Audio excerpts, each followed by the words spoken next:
स्वर्गीय बापा, तुझ्या नावाला धन्यवाद देतो, तुझ्या नावाला उंचावतो. मान, महिमा, गौरव, सन्मान, स्तुती तुला देतो माझ्या बापा. स्वर्गीय बापा, आज पटेकर परिवाराची तू भेट घेत आहे. खूप दिवसानंतर माझ्या बापा या परिवाराची तू आठवण केली. कारण स्वर्गीच्या देवा, ज्यांची तू मला आठवण देतो त्या ठिकाणी मी गेल्याशिवाय राहत नाही.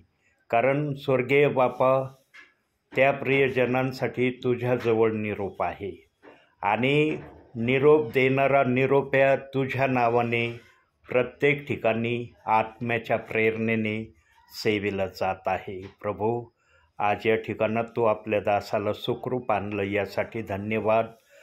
अगदी थोडक्या समयात स्वर्गीच्या देवा, या प्रियजनांशी तू जे काही बोलणार आहे ते बोलणं आशीर्वादित कर. येणारे शब्द, येणारं वचन सर्व तुझ्या कृपेने असू दे. स्वर्गीय बापा, तुला माहिती तुझा दास पूर्णपणे तुझ्यावर अवलंबून आहे. तुझा दास कुठला संदेश तयार करत नाही. कारण स्वर्गीय बापा, पवित्र आत्मा कधी संदेश तयार करत नाही. पवित्र आत्म्याजवळ इतका अमाप असा ज्ञानाचा, विचाराचा आणि वचनाचा खजिना आहे. पवित्र आत्म्याला जसे आवडेल त्या प्रकारे आपल्या सेवकाच्या मुखातून तो प्रकट करतो. आज आपला दास वचनातून बोलत असताना आपल्या दासाला सहाय्य कर आणि तुझ्या नावाचं गौरव या परिवारात होऊ दे अशी प्रार्थना करतो. आज आपल्या दासाला या ठिकाणी आणलं, धन्यवाद. तारणारा प्रभू येशू ख्रिस्त याच्या प्रिय आणि गोड नावानं मागतो म्हणून तो ऐक माझ्या बापा. आमेन. प्रियांनो,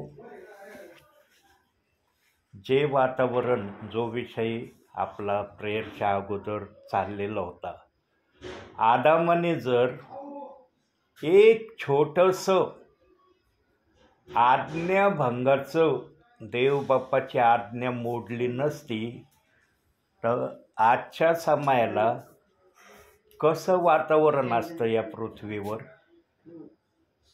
आम्ही पृथ्वीवर असतो का या समयाला? वचन जर पाहिलं, वचनाच्या आरशात जर पाहिलं तर वचन आम्हाला हे शिकवतं की आम्ही या समयाला पृथ्वीवर नसतो. कारण देवबाप इतक्या वर्षाकरता आलेलाच नव्हता. तो फक्त एक दिवसाकरता आला होता असं बायबल आम्हाला शिकवतं.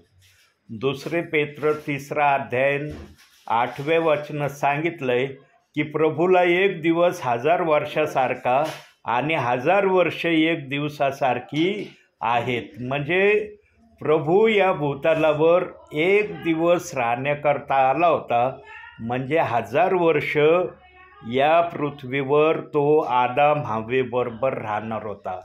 आणि त्यांच्यासोबत राहत असताना आज्ञाभंगाचं पाप झाल्यानंतरही देवबापाने त्यांना आशीर्वाद दिलेला आहे. फलद्रूप व्हा, आशीर्वादित व्हा, पृथ्वी व्यापून टाका, हा आशीर्वाद त्यांना देण्यात आलेला आहे. म्हणजे आज्ञाभंगाचं पाप झालेलं नव्हतं. त्या अगोदर पापविरहित पृथ्वी आणि मनुष्य प्रभूच्या सानिध्यात होता. आणि त्यावेळेला आदाम हा परमेश्वराशी, जसा आपण एकमेकाशी बोलतो समोरासमोर, तसं तो परमेश्वराशी बोलत असन. जसा मोशेशी बोलायचा, तो मित्रासारखा समोरासमोर बोलायचा, परंतु दिसत नव्हता. पण आदामाबरोबर जी प्रक्रिया त्याची होती ती अशी नसेल. तो परमेश्वराला पाहत असेल. आणि प्रियांनो, परमेश्वर पण आदामाला पाहत असेल.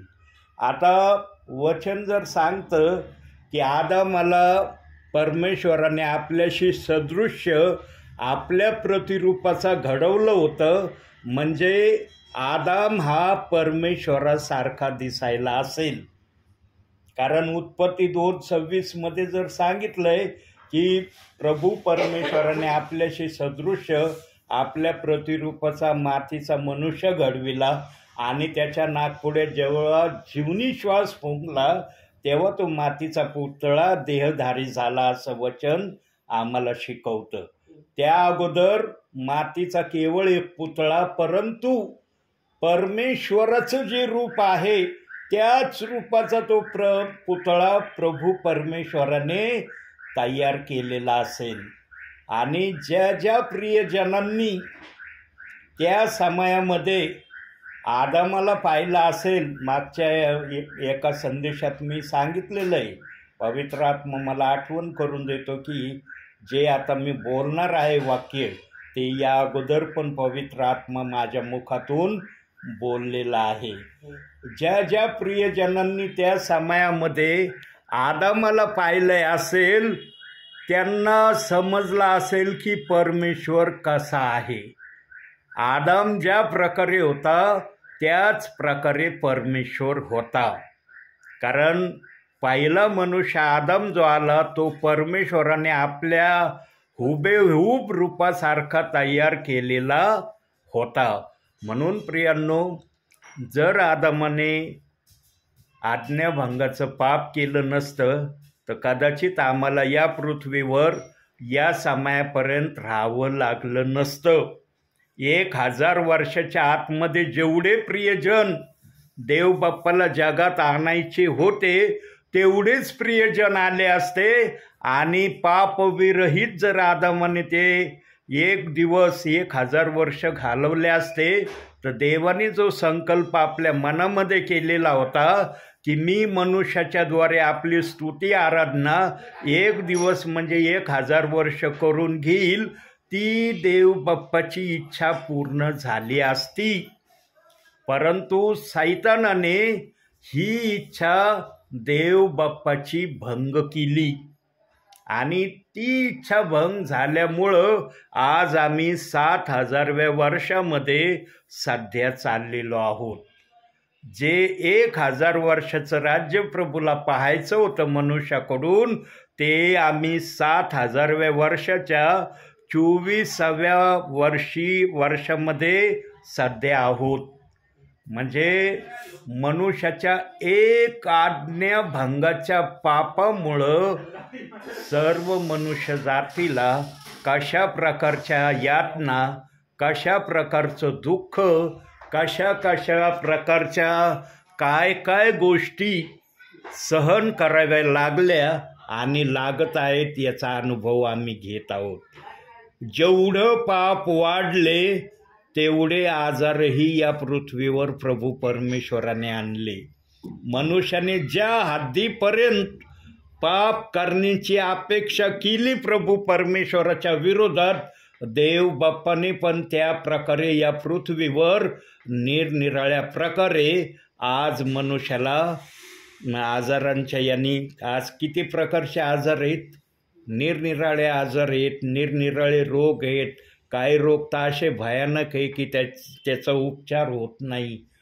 प्रियांनो, ह्या सगळ्या गोष्टी केवळ पापामुळं अस्तित्वात आल्या आणि देव बाप्पाची आजही ती इच्छा पूर्ण झालेली नाही जी इच्छा प्रभू परमेश्वराने आपल्या मनात ठेवलेली होती की 1000 वर्ष मी मनुष्याकडून पापविरहित या पृथ्वीवर राज्य करीन आणि मनुष्य पण पापविरहित माझी स्तुती आराधना करील. ही इच्छा देव बाप्पाची सैतानाने या पृथ्वीवर पूर्ण होऊ दिली नाही. म्हणजे सैतान वर स्वर्गातही प्रभूबरोबर व्यवस्थित राहिला नाही आणि पृथ्वीवर आला तर पृथ्वीवर पण त्याने मनुष्याच्या द्वारे प्रभू परमेश्वराची इच्छा पूर्ण होऊ दिली नाही आणि मनुष्याला त्याने आणखी त्रासात पाडू नये, म्हणून हे पवित्र शास्त्र आम्हाला खबरदारीचा इशारा म्हणून दिलेला आहे. जो कुणी याला वाचील तो सुरक्षित राहील, असं पवित्र आत्मा या पवित्र शास्त्रातून आम्हाला शिकवतो. पण आजच्या या समयाला किती जण रोज पवित्र शास्त्र किमान एक अध्याय तरी वाचतात? किती प्रियजन एक अध्याय तरी 24 तासामध्ये वाचण्याची तयारी प्रभूला दाखवतात आणि प्रभूला म्हणतात की प्रभू, माझा आणि तुझा संबंध मी या एक अध्याय वाचण्याच्या द्वारे चांगला ठेवण्याचा प्रयत्न करतोय. प्रियांनो, फार थोडे प्रियजन आहेत की ते आज पवित्र शास्त्र एक अध्याय किंवा एका अध्यायापेक्षा अधिक अध्याय वाचणारे आहेत.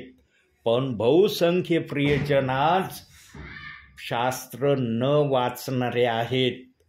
काही जण तर अशा प्रकारचे पण आहेत की ते प्रार्थना देखील करत नाहीत. प्रार्थना विरहित ख्रिस्तामध्ये काही जण आपलं जीवन व्यतीत करत आहेत. आणि ते कुणी जर विचारलं का हो तुम्ही प्रार्थना का नाही करत, तर ते म्हणतात आमचे आईवडील करतात ना आमच्यासाठी प्रार्थना. त्यांच्या मुखामध्ये आमच्यासाठी नेहमी उद्गार आहेत. ते आईबापांच्या प्रार्थनेवर अवलंबून आहेत काही विश्वासणारे, पण ते स्वतः प्रार्थना करत नाही. सांगा प्रियांनो, जेव्हा प्रभू येईल आणि जे प्रियजन वैयक्तिकरित्या देवबाप्पाकडे प्रार्थना करत नाही, त्यांना जर देवबाप्पाने प्रश्न केला की तू पृथ्वीवर तर बायबल वाचत नव्हतासच, पण किमान प्रार्थना तरी तू करत होतास का? सांगा, त्यावेळेला त्यांचा आत्मा प्रभूला काय उत्तर देईल? काय उत्तर देईल? आणि असं जे वागणारे आहेत त्यांचं स्वर्गामध्ये जाणं होईल का? म्हणता येईल का त्यांना की माझं जाणं स्वर्गात होईल? परंतु आज बोलताना बोलतात प्रभू आला की मी चाललो स्वर्गामध्ये.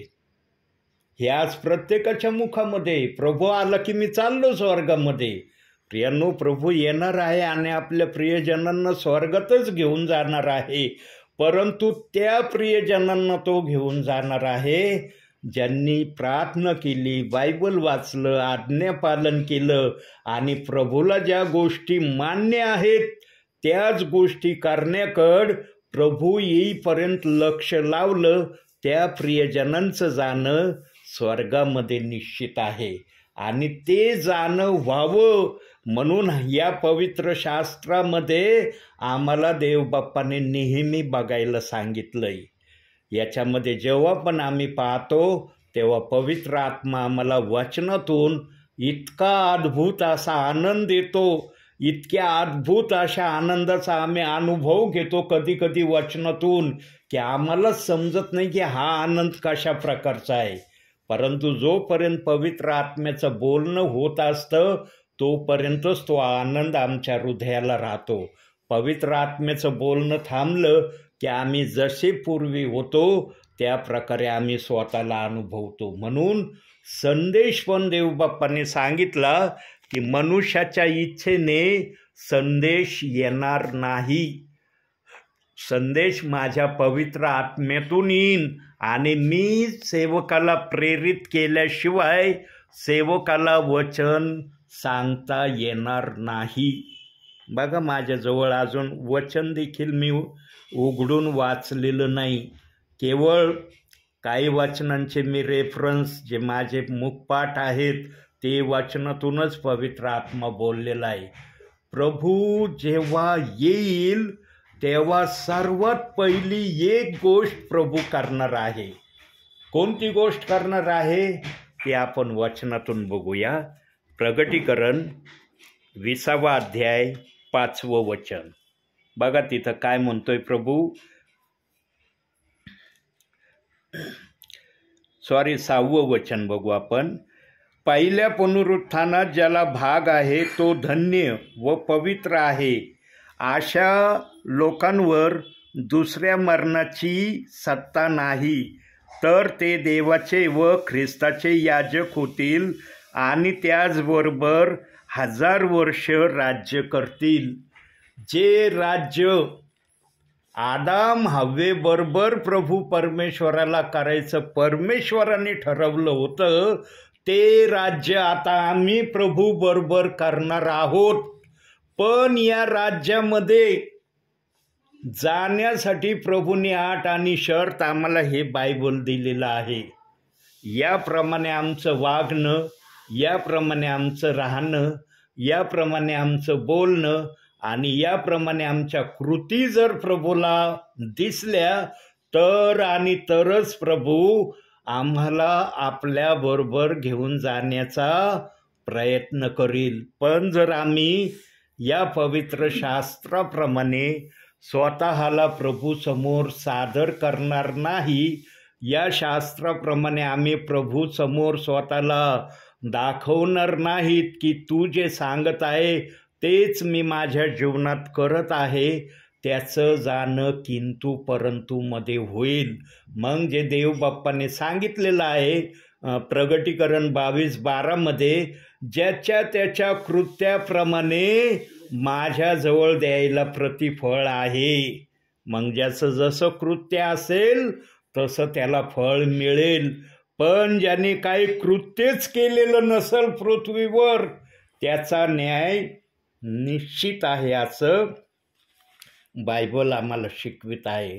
म्हणून प्रियांनो, आम्हाला जी धनसंपत्ती साठवण्याचं प्रभूने सांगितलेलं आहे, मत्ते 6 19 ते 21 या वचनामध्ये जी धनसंपत्ती आम्हाला साठवण्याची प्रभूने मान्यता अधिकार दिलेला आहे, तीच धनसंपत्ती आम्ही साठवण्याकडे लक्ष ठेवलं पाहिजे. पण आज ही जी संपत्ती देव बाप्पाने वचनातून आम्हाला सांगितलेली आहे, ही धनसंपत्ती आज किती जण साठवीत आहेत, किती जण प्रत्येक सेकंदाला प्रत्येक दिवसाला ही धनसंपत्ती थोडी का होईना स्वर्गामध्ये जमा करत आहेत. प्रियांनो, यामध्ये पण फार थोड्या प्रियजनांचं नाव येतं. त्यामध्ये सेवकांचं पण आहे आणि विश्वासणाऱ्यांचं पण आहे.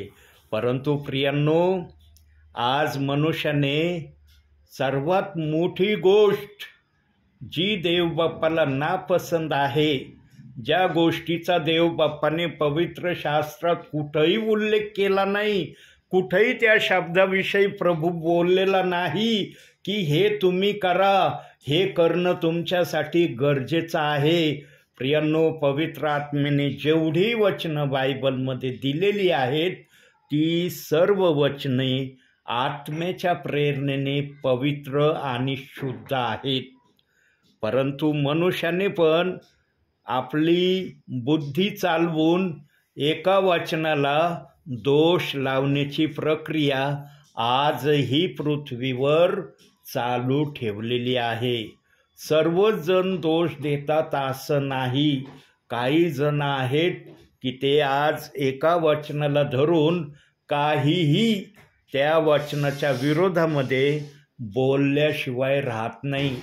इतकी हिंमत ते करतात की सेवकांना सुद्धा बोलण्याचं ते धाडस करतात.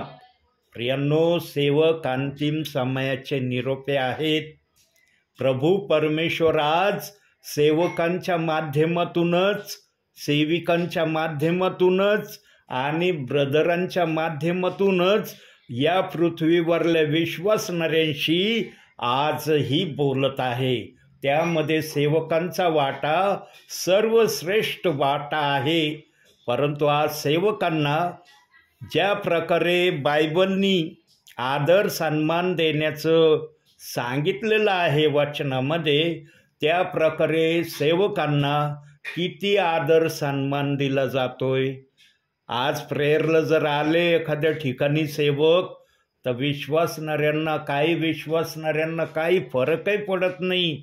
त्यांना वाटतं आलेत त्या आम्हाला माहिती आहे सेवक आल्यावर काय करतात, ते त्यांचं काम करतील, आम्ही आमचं काम करू. प्रियांनो, सेवक आलं म्हणजे प्रभूचं एंट्री तुमच्या घरामध्ये झालेली आहे. या अंतिम समयामध्ये प्रभू सेवकांच्या माध्यमातून आपल्या विश्वासणाऱ्यांच्या गाठी भेटी घेतो.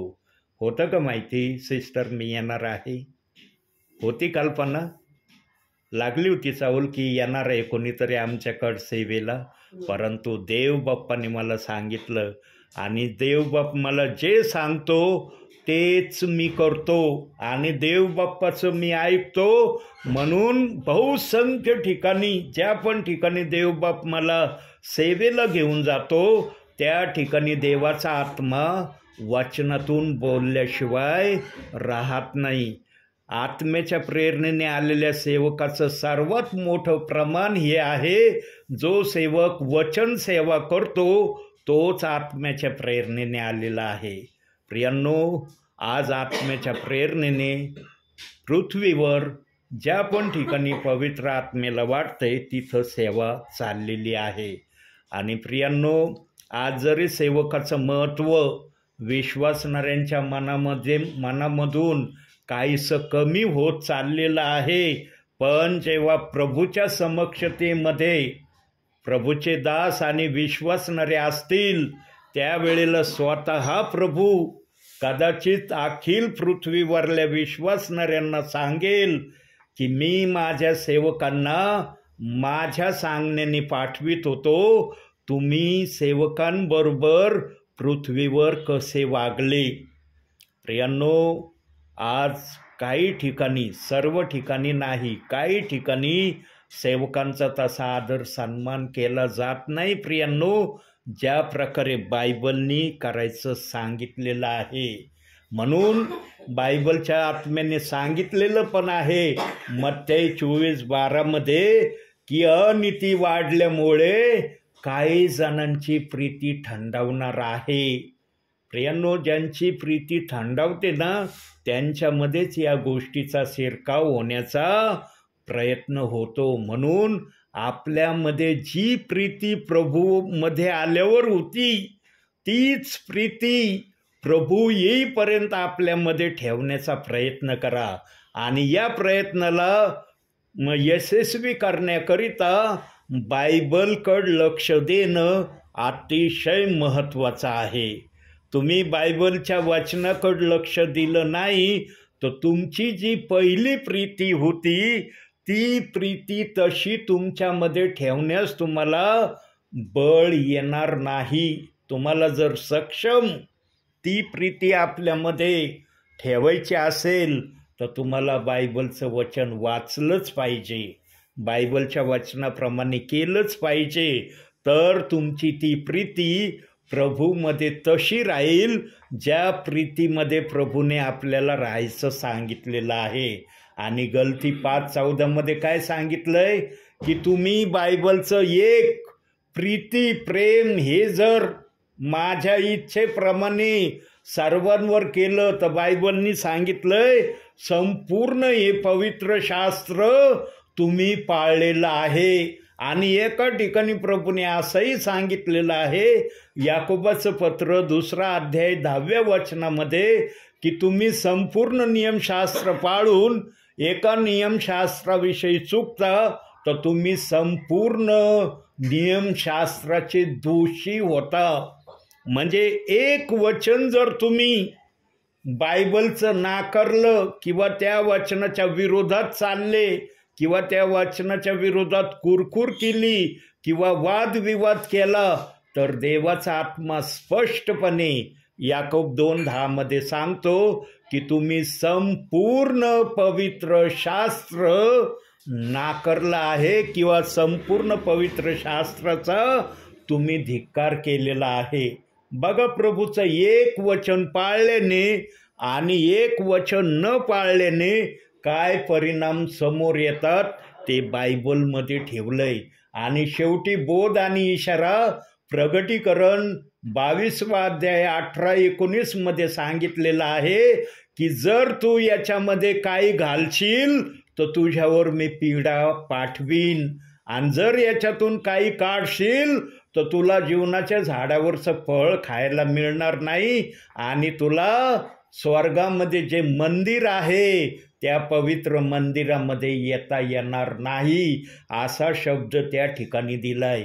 एवढे खबरदारीचे वचन बायबलच्या आत्म्याने मनुष्यासाठी ठेवलेले आहेत, तरी मनुष्य आज हे वचन वाचित असतील, परंतु या वचनाला ते समजून घेत नाही.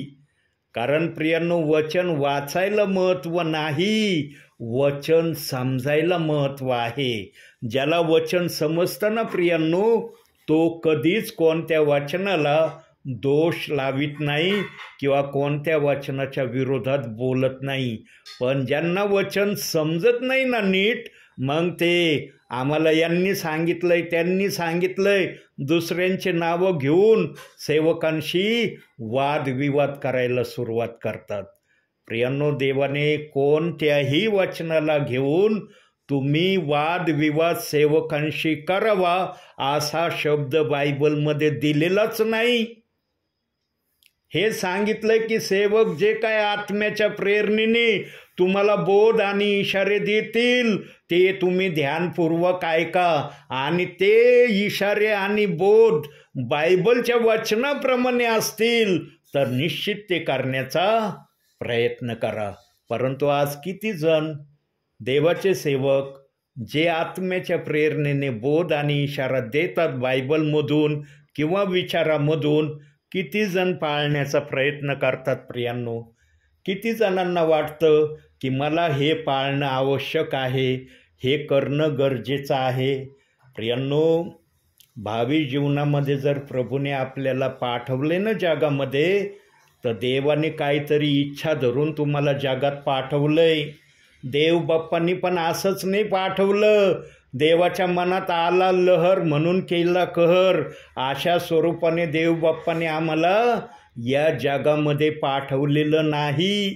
देव बाप्पाची आजही इच्छा तीच आहे जी इच्छा एदेन बागेमध्ये प्रभूने आदामाकडे केलेली होती. आज जे जे मनुष्य प्रभूच्या नावाने जगामध्ये आहेत त्यांनी प्रभूची स्तुती आराधना करावी, आणि ज्या शापाला देव बाप्पाने आमच्यामध्ये ठेवलेला आहे त्या शापाला पण आम्ही पूर्ण करावं.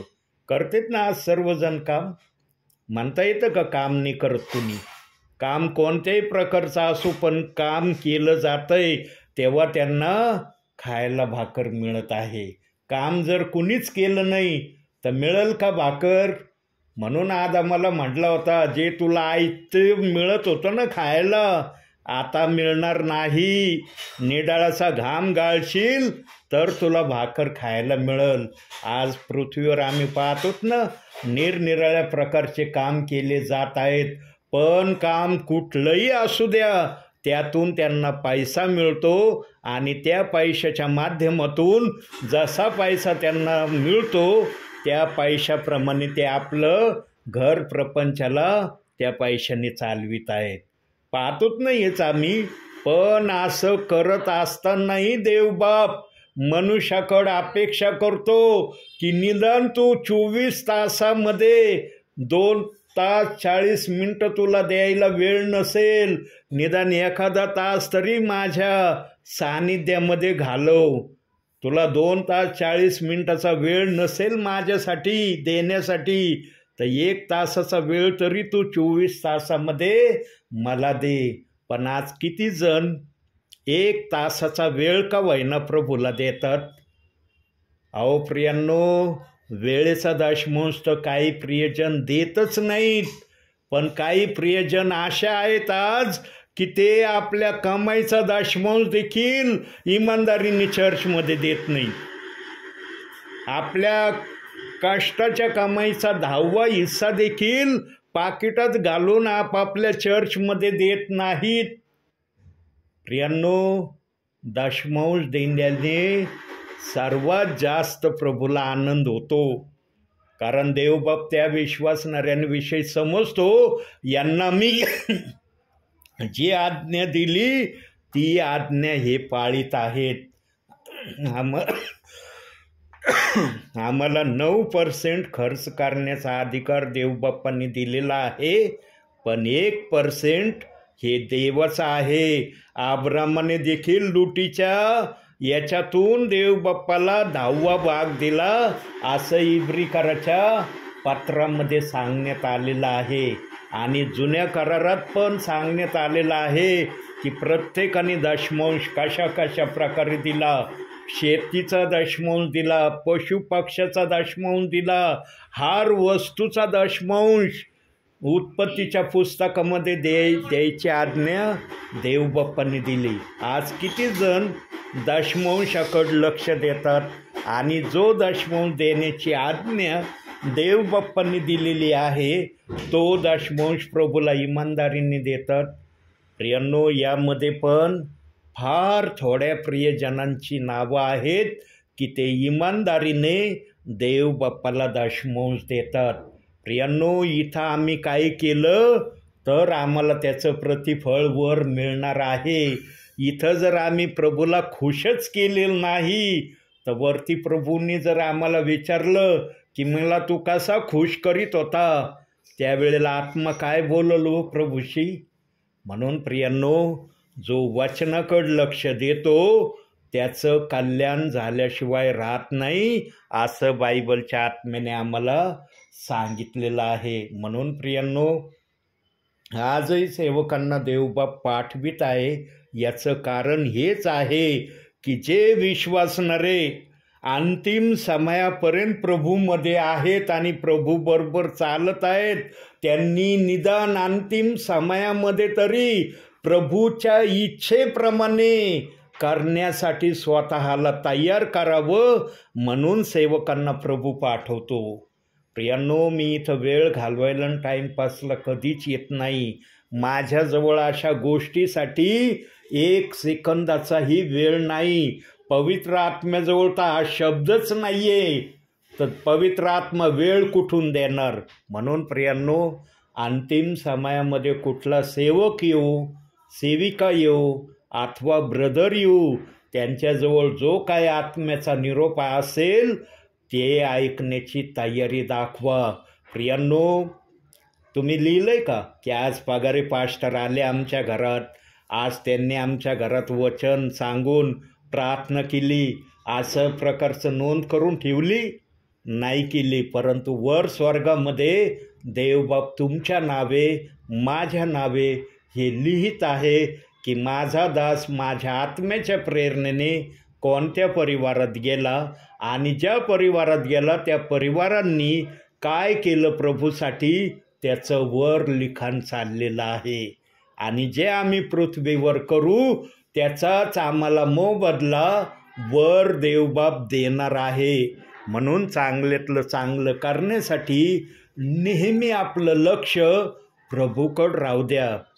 प्रियांनो, हार विश्वासणारा आणि सेवक हे वाक्य बोलतो बरं का. आता मी जे बोलणार आहे ते काय बोलतात ते, प्रभूच्या कामापेक्षा सेवेपेक्षा कोणतंच काम मोठं नाही, परंतु जेव्हा तशी वेळ येते ना त्यावेळेला मात्र तो शब्द पूर्ण केला जात नाही. त्यावेळेला काही कामं असतात जे प्रभूपेक्षा मोठे नसतात, परंतु काही वेळेला विश्वासणारे त्या कामाला प्रभूच्या कामापेक्षा जास्त मोठं महत्त्व देतात. असं मी अनेक ठिकाणी अनुभवलंय. प्रियांनो, ती गोल्डन संधी असती ज्या वेळेला सेवक येतात आणि तुम्हाला छोटं का होईना काम असतं, परंतु तुम्ही म्हणता अरे प्रभू माझ्या घरात आलाय, प्रभूच्या कामापेक्षा हे माझं काम मोठं नाही, असं धरून जे चालतात ना प्रियांनो, त्यांना देवबाप विपुल आणि भरपूर आशीर्वाद दिल्याशिवाय राहत नाही. म्हणून प्रियांनो, आपल्या भावी जीवनामध्ये होईल तेवढं प्रभूच्या इच्छेप्रमाणे वागण्यासाठी स्वतःला तयार करा. प्रभूसमोर कोणतंही किंतु परंतु कधी जीवनामध्ये आणू नका, कारण सेवक हे अंतिम समयाचे शेवटच्या घडीचे निरोपे आहेत. आणि हे निरोपे पण आता मागच्या आठवड्यात संदेशामध्ये प्रभूंनी सांगितलेलं आहे की आता वचनाचा दुष्काळ पडणार आहे. जेव्हा वचनाचा दुष्काळ पडणार आहे प्रियांनो, त्या वेळेला सेवकांचं येणं विश्वासणाऱ्यांकडं देवबाप बंद करणार आहे. आणि जेव्हा सेवक येणं बंद होईल त्यावेळेला काही विश्वासणाऱ्यांना कदाचित चाहूल लागेल, अरे काही सेवक तर न विचारता आमच्याकडं प्रार्थनेला येत होते, पण आता ते सेवक आमच्याकडं का प्रार्थनेला येऊ राहिले नाही? कारण देव बाप्पाने सेवकांना येण्याचं थांबवलं ना प्रियांनो. त्या समयामध्ये तुम्हाला कोणताही सेवक वचन घेऊन आपल्यापर्यंत येणार नाही. म्हणून मी आत्म्याच्या प्रेरणेने हर परिवाराला सांगत आहे की तुम्ही 24 तासामध्ये एक अध्याय वाचण्याची तयारी ठेवा. आपलं स्वर्गीय धन निदान एक अध्याय वाचण्याने तरी स्वर्गामध्ये जमा करण्याची प्रक्रिया प्रत्येक दिवशी प्रभूला दाखवा. आणि प्रियांनो, माझा विश्वास आहे की अनेक परिवारातले विश्वासणारे आज या दासाच्या सांगण्याप्रमाणे एक अध्याय 24 तासामध्ये वाचल्याशिवाय राहत नाही. पण तेच प्रियजन वाचित आहेत प्रियांनो एक अध्याय, ज्यांनी आत्म्याने आणि खरेपणाने देव बाप्पाचं वचन ऐकलेलं आहे. पण ज्यांनी देव बाप्पाचं वचन आत्म्याने आणि खरेपणाने ऐकलं नाही, एका कानाने घेतलं दुसऱ्या कानाने सोडून दिलं, ते प्रियजन कदाचित आजही 24 तासामध्ये एक अध्याय वाचत नसतील. म्हणून जे एक अध्याय वाचत नसतील 24 तासामध्ये, त्यांनी एक अध्याय वाचणारं बनावं. म्हणून देवबाप मला रोज सांगतो, रोज मी सेवेला आहे प्रियांनो. रोज कोणत्या ना कोणत्या ठिकाणी प्रभू मला सेवेला पाठवितो. असं नाही की मी आज आपल्या घरामध्ये आलोय म्हणजे यापूर्वी मी सेवेला आलेलो नाही. रोज देवबाप मला एक तरी परिवारामध्ये जाण्यासाठी सांगतो. आणि मी पण प्रभूच्या सांगण्याप्रमाणे ज्या ठिकाणी प्रभू मला जा म्हणतो त्याच ठिकाणी मी जातो. आणि ज्या ठिकाणी प्रभूच्या इच्छेप्रमाणे जातो तिथं देवबाप वचनातून बोलल्याशिवाय राहत नाही. म्हणून प्रियांनो, आज देवबाप्पाने स्वर्ग सोडलाय आणि या घरात आत्म्याने उतरून आलाय. तो आलाय म्हणून मी बोलतोय. तो आला नसता तर मला काय बोलता येणार आहे? मी एवढं ज्ञानी लागून गेलो, बायबलचं वचन वाचायचं आणि मनाचं एक्सप्लेन करायचं. एवढी बुद्धी चतुर आहे माझी की पवित्र आत्म्याचं वचन वाचन आणि बुद्धीने त्या वचनाचा अर्थ स्पष्ट करीन. प्रियांनो, आत्म्याचं वचन प्रगट करण्यासाठी आत्माच पाहिजे. म्हणून देवबाप वचनातून आणि विचारातून आपल्या सेवकाशी आजही बोलत आहे. देवबाप केवळ धाड वचन देऊन बोलत नाही, त्या वचनाला स्पष्ट पण करतो विचाराच्या माध्यमातून. काही सेवक नुसते बायबलचे वचन दाखवतात, नुसते हे वचन ते वचन ते वचन ते वचन. ठीक आहे, ते देवबाप्पाचंच वचन आहे, ते काय कोणा मनुष्याचं वचन नाही. पण देवबाप्पांनी जर वचन ठेवलंय तर त्या वचनाला सांगण्याचे माध्यम पण ठेवलेत. पवित्र आत्म्याजवळ वचन देण्याचं जर सामर्थ्य आहे तर पवित्र आत्म्याजवळ ते वचन स्पष्ट करण्याचं पण सामर्थ्य आहे. मग ते वेगवेगळ्या प्रकारे पवित्र आत्मा त्या वचनाला विश्वासणाऱ्यांना समजण्याच्या भाषेतून बोलतो. प्रियांनो, देवबाप वचन बोलतो आणि ते स्पष्ट करत नाही असं होतच नाही प्रियांनो. काही जण नुसते वचन दाखवतात पण स्पष्टीकरण करत नाहीत. आणि केलं तर एकदम शॉर्ट अँड स्ट्रिक्ट स्पष्टीकरण असतं, लगेच दुसऱ्या वचनाकडे ते घेऊन जातात.